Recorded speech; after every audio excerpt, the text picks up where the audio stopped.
चाहिए, उसके बाद डर के मारे जो है लोग बॉर्डर क्रॉस करना चाह रहे ये हैं। एग्जिस्टिंग फॉरेनर्स एक्ट है, कोई नया कानून नहीं है। और ये लोग चला जाना चाहिए। और उनका बांग्लादेशी जो नागरिक है उनका लेने का जिम्मेदार तो है उनका। तो जब हम लोग यहाँ से बोल रहा था तब वहाँ से उनका जो स्पोक्स पर्सन है, मैं देखा था सोशल मीडिया में और यूट्यूब में आया, जो उन्होंने बताया जो बांग्लादेशी है वो तो हम लोग ले लेगा। तो ये सब बांग्लादेशी है, इसको ले लेना चाहिए। लेकिन ये लोग को, पुलिस को हम लोग बता दिया जेल में भेजने का जरूरत नहीं है। देश के रुपया में खाना खाएगा, कपड़ा देगा, मेडिसिन देगा।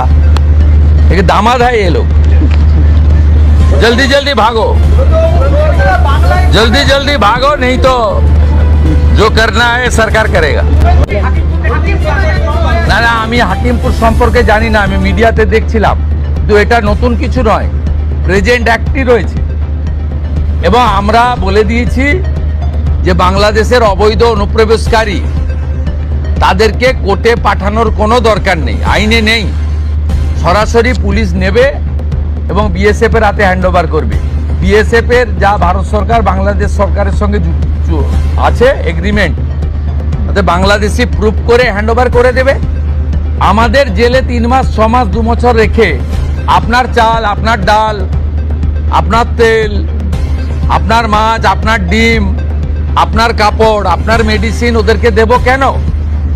এটা তো ভারতীয়দেরই ক্ষতি হচ্ছে, আমাদের রাজ্যেরই ক্ষতি হচ্ছে।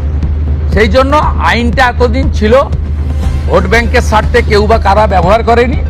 আমরা ভোট ব্যাংকের বাইরে গিয়ে দেশের স্বার্থে, রাজ্যের স্বার্থে এই আইন কার্যকর করছি।